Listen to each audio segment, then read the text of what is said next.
tiaras Princess Catherine will never be allowed to wear. Some of the most breathtaking royal tiaras in history sit just beyond Princess Catherine's reach, not because they are hidden away for centuries, but because royal traditions, private ownership, and decades-old decisions have quietly placed them out of her grasp forever. Tonight, we uncover the dazzling jewels that the future Queen of Britain will likely never be allowed to wear.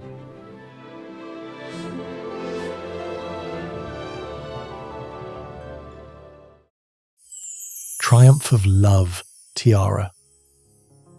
When the young and radiant Lady Elizabeth Bowes-Lyon married the Duke of York in 1923, King George V wanted to mark the occasion with something truly spectacular.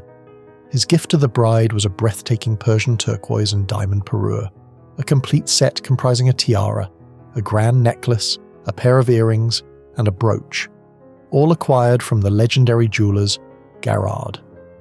The tiara itself, crafted by R&S Garrard around 1900, is nothing short of poetry in gemstone form. In the ancient lore of precious stones, turquoise has always symbolised love, and this jewel wears that meaning proudly, woven into its very design through lamps of love, triumphal laurels, and delicate true lovers' knots. It's almost as if the tiara was made to be a wedding gift. Fast forward to 1951, and Queen Mother made one of the most touching gestures a mother could make. She gifted the entire Persian turquoise parure to her younger daughter, Princess Margaret, as a 21st birthday present. Margaret wasted no time making it her own. She debuted the parure at the Royal Film Performance in 1952, one of the very first major gala events of the new Queen's reign. Glamorous, bold, and utterly Margaret. And she never stopped wearing it. Well into the 1980s and 90s, Princess Margaret continued to reach for pieces from this parure for galas and banquets. She even wore it to the Queen Mother's 90th birthday gala in 1990. Proof that some jewels simply never go out of style. When Princess Margaret passed away in 2002, most of her jewel collection went to auction. But this parure, it never appeared on the auction block. It was quietly retained by the Snowdon family. And that's where the story takes a bittersweet turn for royal jewel lovers. Unlike the Lotus tiara, which found its way back to the royal vault and graced Princess Catherine's head in a stunning debut, this turquoise beauty has never returned to the crown. And honestly, just imagine it. Those deep, dreamy turquoise stones against Princess Catherine's dark brunette hair. It would have been absolutely breathtaking. But unless the Snowdon family one day chooses to sell it back to the crown, or perhaps gift it to the king, this tiara will likely remain exactly where it is. A treasured private heirloom, tucked away from the grand occasions it was born to grace, and we hope it finds its fate just like Lotus tiara, a private one made royal again. The Spencer tiara. Now let's talk about perhaps the most emotionally charged tiara in this entire conversation, the Spencer tiara.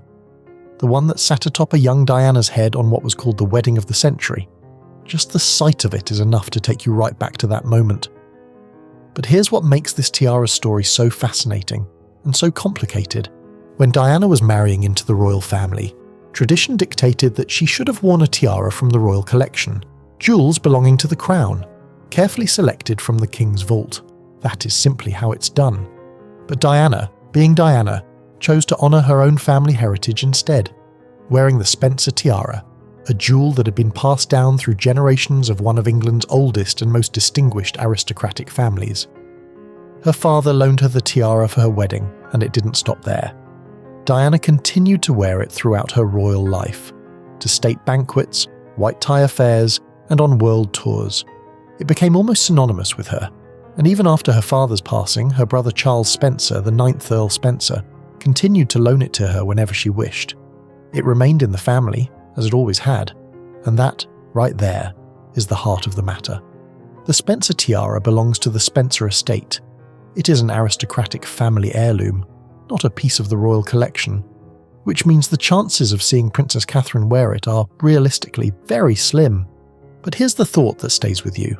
If Diana were alive today, perhaps as a Queen Mother or a beloved senior royal, can you imagine how different things might be? A loan of her personal jewels to her daughter-in-law would probably have been just a warm phone call away. That's the kind of generous, personal gesture Diana was known for. As the future queen, The princess's public image is carefully and deliberately shaped. Every jewel she wears carries a message. The only realistic scenario where we might ever see her in the Spencer tiara would be if Earl Spencer himself offered it for a very specific occasion, perhaps a deeply personal tribute to Diana, or a private family moment far from the formality of royal protocol. And honestly, that image, Princess Catherine in the Spencer tiara, would have been a delight to witness, but the royal rulebook is strict, and sentiment rarely wins over protocol. Princess Catherine is the future queen consort, and that role comes with its own set of obligations. In the end, aristocratic ownership will almost certainly take precedence. Queen Mary's diamond lozenge bandeau. Now, this next tiara comes with one of the most remarkable mystery stories in royal jewellery history. Because for nearly 60 years, the world simply assumed it was locked away somewhere deep in the British royal vaults, perhaps not. Queen Mary's diamond lozenge bandeau is a striking and distinctive piece. A bold diamond bandeau composed of diamond lozenges set within diamond and pearl motifs, resting on a delicate base of diamonds and seed pearls. Its exact origins remain somewhat mysterious, but it bears faint maker's marks for Cartier and appears to date from the early 1910s, most likely commissioned by Queen Mary herself shortly before or during the First World War. What makes this piece particularly interesting is that Queen Mary, famously known for dismantling her jewels and repurposing them into new creations, left this one entirely untouched. It survived her legendary habit of transformation, remaining with her all the way until 1946. And then, rather quietly, she gifted it to Princess Margaret as an 18th birthday present. Now just pause on that for a moment. A tiara with Queen Mary's personal history, passed directly to a young Princess Margaret. It should have been the beginning of a long royal chapter for this jewel. How wonderful it would have been to watch it travel through the decades, and perhaps one day grace the head of Princess Catherine, connecting the present to that extraordinary Edwardian past. But fate, as it so often does, had other plans. Princess Margaret wore the diamond lozenge bandeau on a handful of occasions into the 1960s, and then, almost as quietly as it had arrived in her possession, it disappeared from public view entirely. Discreetly sold by Princess Margaret sometime in the late 1970s, no public notice, no record that drew any attention at the time.